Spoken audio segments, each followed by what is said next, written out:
Hello and welcome to this panel discussion kicking off the third and final day of Energy Risk's 2020 Global Online Conference. I'm Stella Farrington, Head of Content for Energy Risk, and your panellists are Deven Chitaliya, who's Senior Vice President and Head of the Central Risk Office at commodities firm Olam International, Glen Mackey, who's Chief Risk Officer at US energy firm NRG Energy, Ganesh Natarajan, who's Managing Director at commodities software firm Enuit, and Nik Mohsain, who's Head of Commodity Risk Strategy and Management at Malaysian oil and gas company Petronas. Welcome to all of you. So the title for this session is Managing Risk During Turbulent Times and Building a New Risk Management Playbook. So the inference in that title is, of course, that events of this year have been so extreme, so unprecedented and challenging that they've tested perhaps the very remit of the risk management playbook and certainly many of the component parts. And this has left risk managers really needing to revisit or revamp some of their policies, tools and techniques perhaps. So it'd be really interesting to hear the panelists' experiences of how well their risk management strategies and policies have coped with the challenges brought about this year by COVID-19. What were the shortfalls, what's been learnt, and what changes are going to be required moving forward? So we do invite you, the audience, to ask questions. Please do type them into the Q&A box as they occur to you at any time during listening to this discussion, and we'll address them at the end.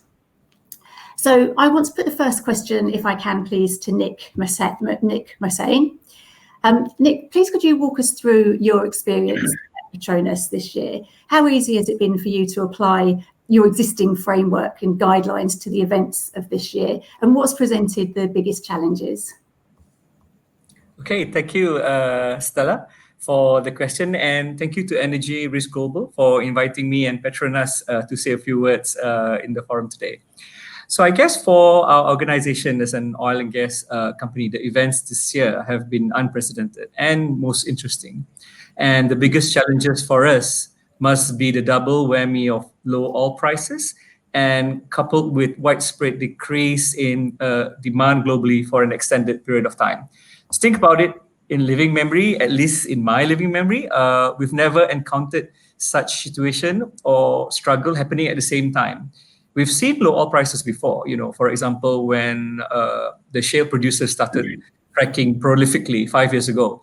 But at the same time, we also find insatiable demand consistently coming from India and China. But to be hit with low oil prices and no demand, I've never seen it. At the peak of that storm this year, we had millions and millions of barrels of oil floating around with no home.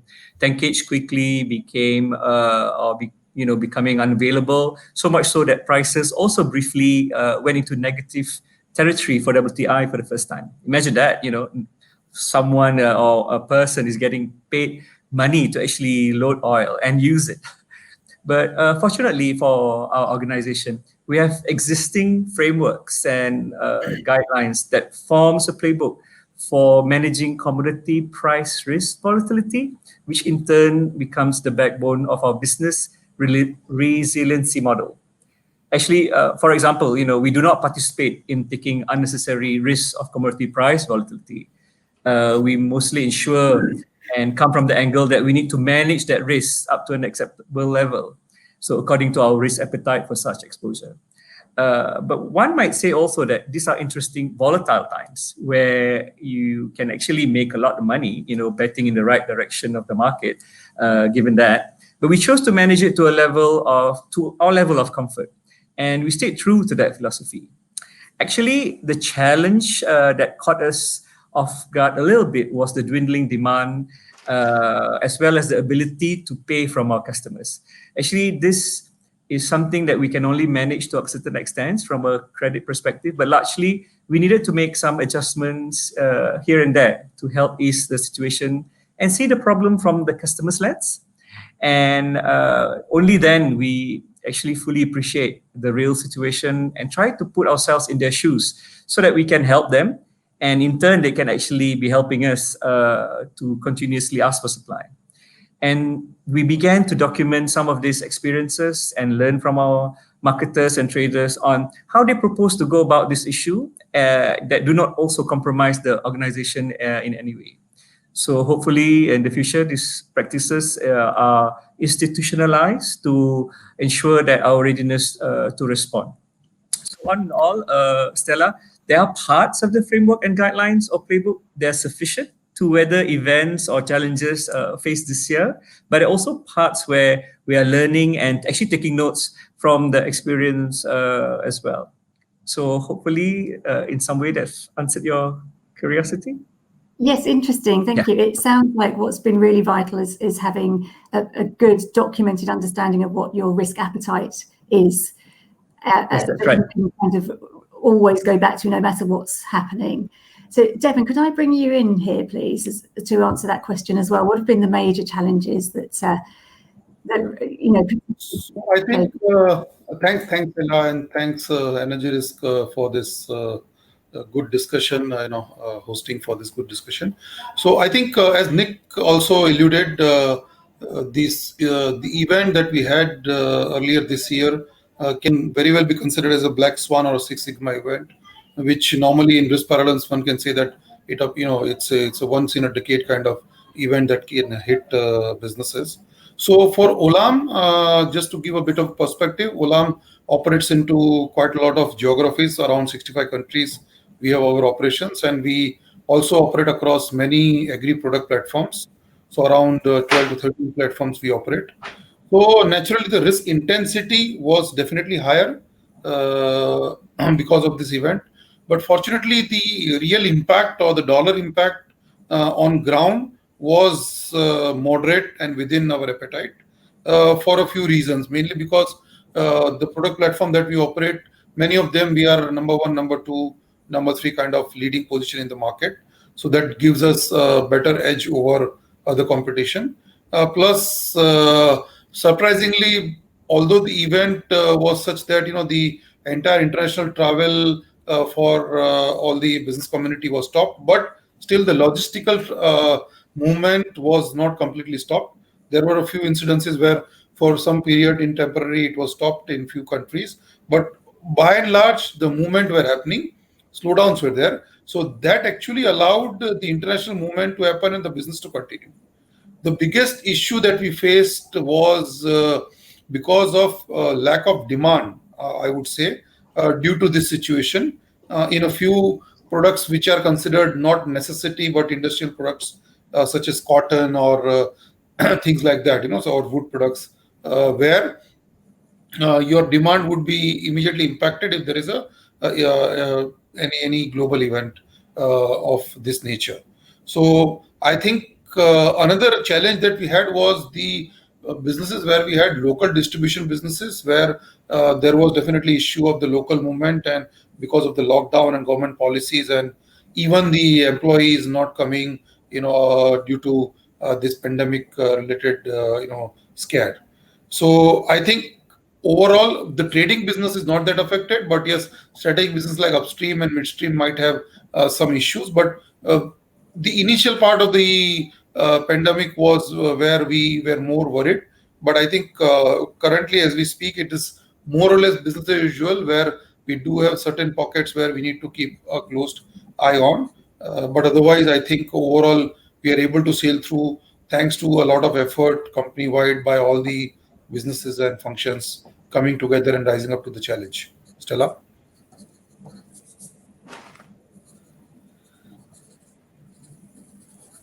Stella, you're on mute. Thank you, Deven.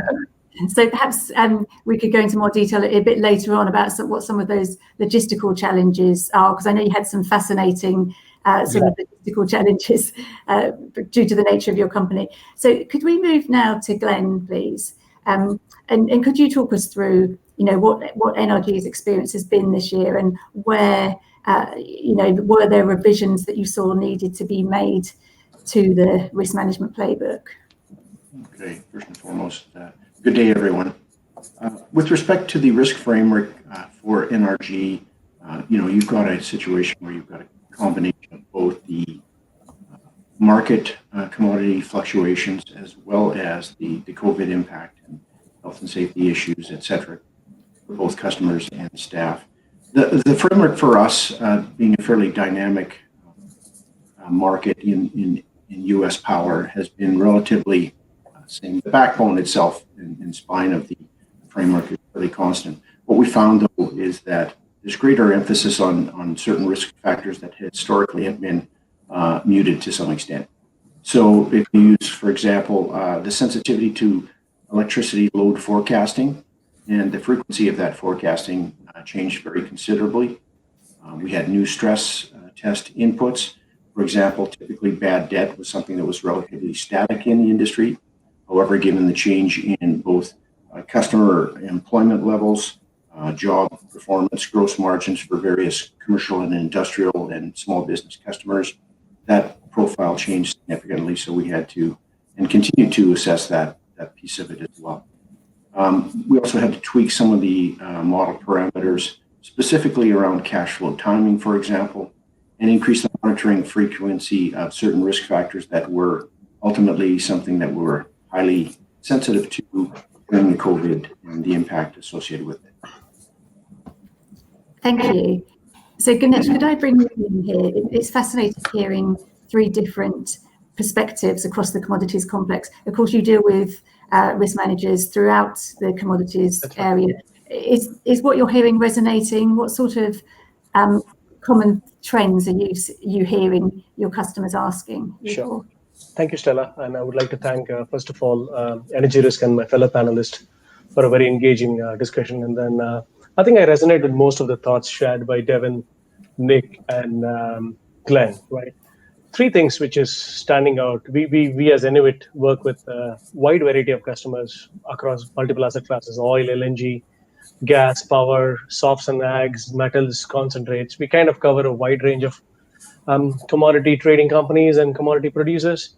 One of the things which has been very, very keen, which has been resonating with most of the companies we deal with or the prospects we deal with is the risk management, the risk framework currently. What used to be a kind of a policy is being tested, or I would just say has to be, as Glen said, a lot of tweaks, and more frequently it has been measured and monitored. I think a lot of risk, right? You have liquidity, credit, you have logistical risk. So two things I want to pick up, and I want to echo some of the thoughts with Deven shared, is logistical risk, right? We deal with a lot of bulk commodities players, and it is their main back office on the operation side. Their main task is to actually move materials from point A to point B. And then sometimes it is across cross countries, cross locations, and different VAT rules. You cannot stress enough the power of actually not working in an office. It actually puts a lot of stress on the workforce, including the risk in terms of, okay, have you actually emailed the supplier? Did you fax them? Or did you actually document sign? And there's a few things like that, which we take it for granted, by being in an office space and collaborate and, communicate with each other. Something which takes 5-10 minutes actually adds up when you're trying to run up an operations by a small 17-inch monitor or maybe in 2 monitors around it, right? There's a lot more towards risk rather than a traditional, you are testing your risk models.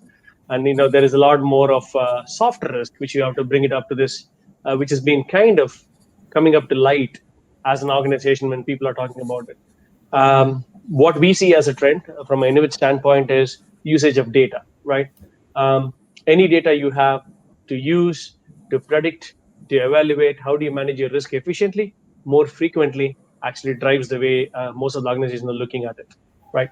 That's I completely resonate the thoughts what the panelists are sharing right down here. Thank you. I'd like to turn now to the topic of shortfalls, what became apparent that was a shortfall within the framework. Deven, could I bring you first, and could you talk us through, were there any gaps that you identified or areas that you felt needed to be addressed differently? Sure.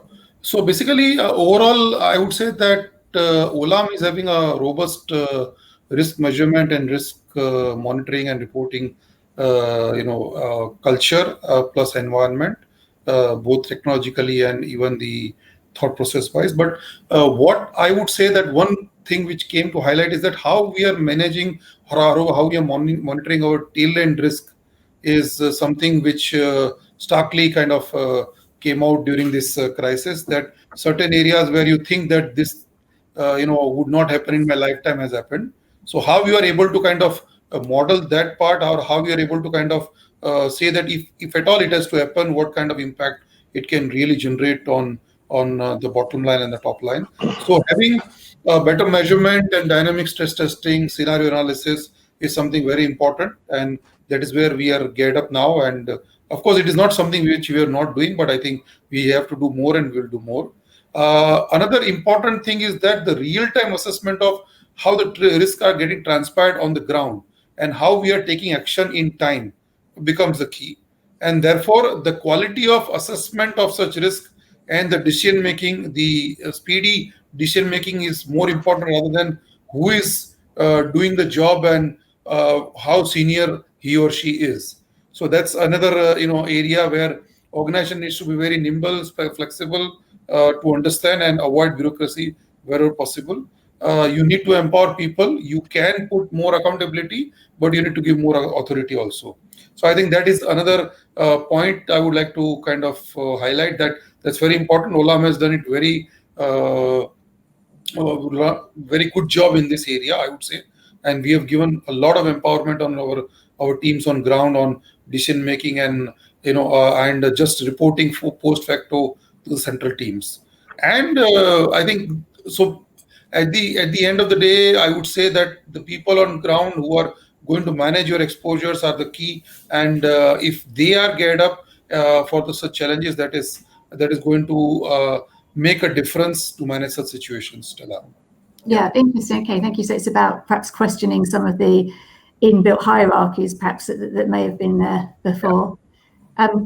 Nik, could I turn to you now, please? And could you sort of answer the same question? Was there anything that assumptions that have been, long held historic assumptions inbuilt into some of your models or your thinking? Has this year changed anything there?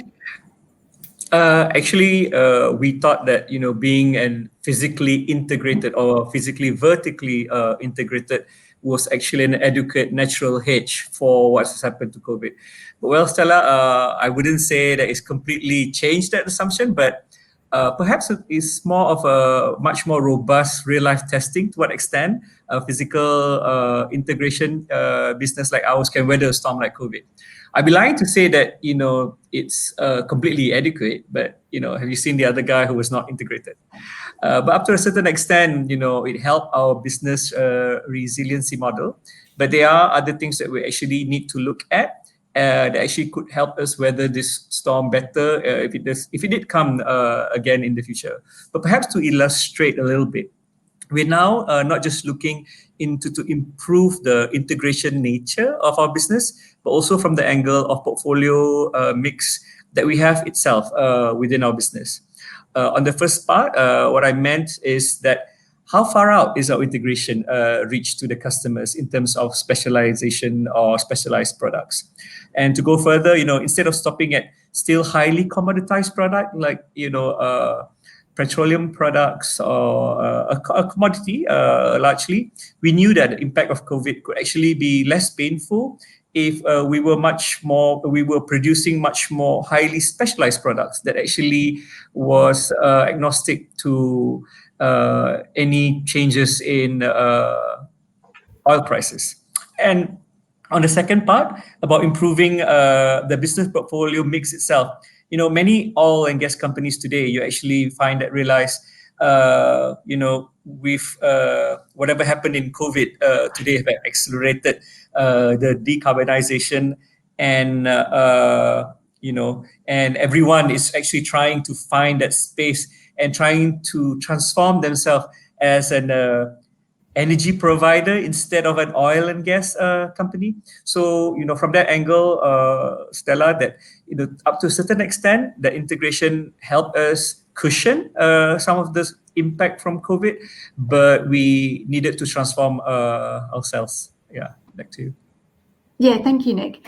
And that kind of segues quite well into what I wanted to ask Glen next, the idea of transition and sustainability. We're looking now at kind of how well the risk management playbook held up throughout COVID. But obviously, NRG has been facing some seismic changes for some time. operating in the power sector. So has that kind of operating on perhaps shifting sands for some time now, has that prepared you in some way for the events of this year and huge changes that came about? Thank you, Stella. Well, most certainly, any industry that is one that is very dynamic, where you see access to capital, flow in very much a cyclical basis, with changes in both equity and debt market participants and volatile commodity prices. It forces companies such as NRG to look at the resilience of their cash flow, their gross margin. And fortunately for us, we viewed and similar to what Nik mentioned, an integrated business model where you integrate both generation and retail customer load and try to match that to some extent, dampened some of the impacts that we've seen with other market participants, that they're either on either the supply side or the demand side of the equation. For NRG specifically, we found that the impact was really in 4 main areas that we were able to provide mitigation through various initiatives. The first one, which we found drastically important, is the health and safety of both our employees, which has always been a core key aspect of our business, but also through to the customers as well. So we had to, if you think of the risk framework as market risk, credit risk, and operational risk, there was a lot of emphasis on operational risk factors and changes in behavior within the company and within the interaction with our customers to ensure that we had a proper health and safety governance framework that was robust enough to effectively allow for the business to continue while recognizing there's limitations on face-to-face customer interaction and also vendor interaction as well. The second place, or the second key area of focus, which we found very beneficial for mitigating some of the COVID impact, was really around workplace redesign, and more specifically going and looking at a hybrid model where you've got a combination of office attendance and also work from home. And so the company has announced and has been doing some analysis for quite some time around the redesign of the entire workplace for the energy group of companies. The third area that was very much challenging was accepting and understanding the influence of the overall reduction in power demand within the industry. And that had consequences that not only demonstrated that there was declines, but we also saw a shift between commercial, industrial, small business, and residential markets, where in fact, with people working remotely and working from home, the demand in residential markets increased but seeing reductions in both commercial, industrial, and small business. And then the fourth area, as I touched on earlier, was really around supply chain disruptions.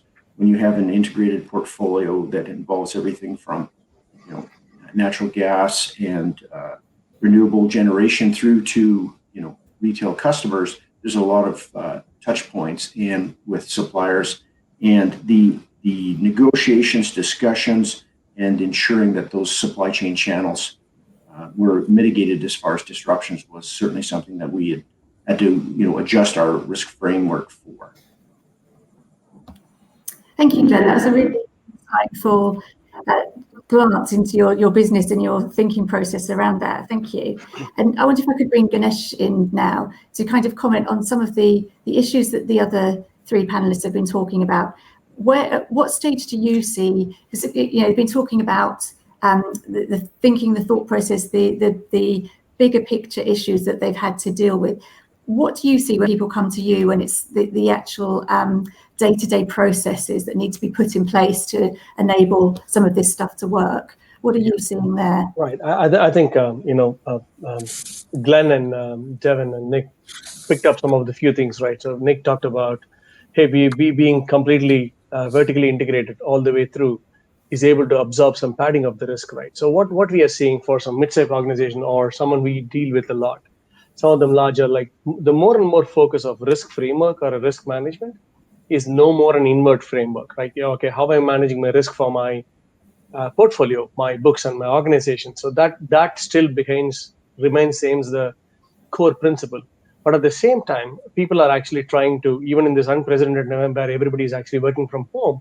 People are trying to take advantage of technology, digital communication. So we are seeing a lot of trend of people are trying to use or get more value out of a commodity trading system or digital transformation to manage risk effectively. So if you just have to sum it up in a very simplistic way, like Glen talked about the increase in the domestic power consumption more than the commercial ones, the balancing it out.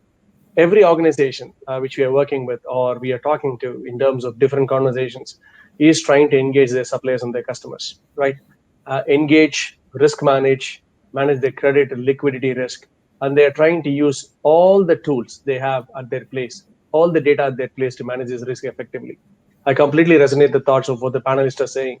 But the key thing is, in this time where everybody is actually currently working from home for most of the last 7 to 8 months, and maybe continue to work from home till middle of next year, I don't know, right? But by looking at that one, this is the time where people are actually trying to take a step back and look at, as Glen said, how do we engage my customers? How do we safely do it? And what kind of tools and technologies I need to have in my place for a remote working to enable to conduct my business operations and my business as usual without actually adding more risk just because people are working from home. So we are seeing a lot more demands of workflows within the system. People are asking for process controls, more checks, and a lot more audit logging about what people are up to, not from a tracing and tracking perspective, but more from a transparency perspective. Like if this is happening right now, people are always alert. And then I just reflect back to Deven's point, right? Managing risk on the ground, day to day, when your ship is, when your material is getting moved, or how do you actually settle your bill of lading or your payment? On the ground risk management, practically at the ground zero level, is what the effective way people are currently doing it. And then they are using all the systems, all the tools they can put to use to drive it better. That's what we are seeing in the market. Thanks. I just want to briefly visit the topic of reducing risks and costs. Without going into too much time on this, but I would like to see whether any of you have identified some ways of reducing risks and costs that have been a direct result of COVID-19, things that you might not have identified had that not come along. Would anyone like to try and reveal some? I would say from a commodity, physical commodity player perspective, you always have a pressure on your top line, and you need to you are always short of your bottom line targets. So the important key part is that how you're managing your cost, both direct and indirect costs. So you have to be very innovative in terms of this management. So at Olam, it's not because of COVID, but otherwise also we have formed something called Cost and Efficiency Task Force across the company, where the task force is representing or is responsible to engage with each and every business to try and consolidate their direct and indirect cost, service providers, or what they deal with, how they do, and where are the opportunity or possibilities of consolidating these activities and bringing in 2 or 3 strategic partners and negotiate some better high volume contracts with them. So I think those kind of efforts go a long way in managing the cost. And as Ganesh mentioned, use of technology is very important. So I think all the panelists would agree that all our organization would have had a great saving in terms of the travel cost for all executives this year. Yes. So that's something which is talked to Olam as well. So I think that actually explains that we still can do business and we need not travel all the maybe I would not say that all the roles and every time you are you can get away without traveling, but I think quite a few times we definitely can avoid it. And those kind of, and we can use technology, for all the demos, external engagement, even the internal meets, while you are, it's a very, something is very, it has become necessity now for all the companies. I would say it is no more a luxury or no more a, may have kind of, thing. So I think these are the changes we are seeing, looking to sail through this with some healthy margins for the business. Yeah, thank you. And looking forward now, Nik, could I bring you in here? Could you just talk briefly about what you're being expected to monitor in the future now? Right. Actually, the COVID-19 or the pandemic actually has brought us to an area where we need to actually be much more prepared to any other emerging risk that could come up in the future, so that we would actually make the organization much more agile and to actually respond. And we knew we will know actually what to do and how to actually respond to those changes, whether it's structural, whether it's market, or or anything. So in terms of how we actually looking at future strategies, actually we are looking at many scenarios. We actually stressing ourselves into those scenarios, as well as to actually come up with, creatively, what are other emerging risks that we're not seeing today that's possible to be this, one of these black swans or gray rhinos of the future. So we're putting much effort in that space at the moment. Okay, thank you. And can I just bring Glen in here? We're almost up to time now, so I'm conscious we need to wrap up in a moment. It just seems, from what everyone's been talking about, there's a greater array of risks, perhaps, that might be facing firms in the future. And Nik's saying he even has to be creative about what new risks there might be. Deven's talking about logistical risks which didn't happen before. Glen, how does it feel at this moment being a risk manager with potentially almost anything can happen now, and it seems to be your remit?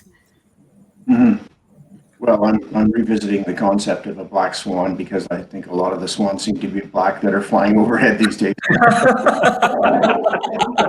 Really, the key thing that I've observed, other than feeling at times like a goat staked in the community pasture to attract attention, the main thing that I think is important is to be dynamic and be able to address the operational risks that we have not thought of, that we just don't know what we don't know.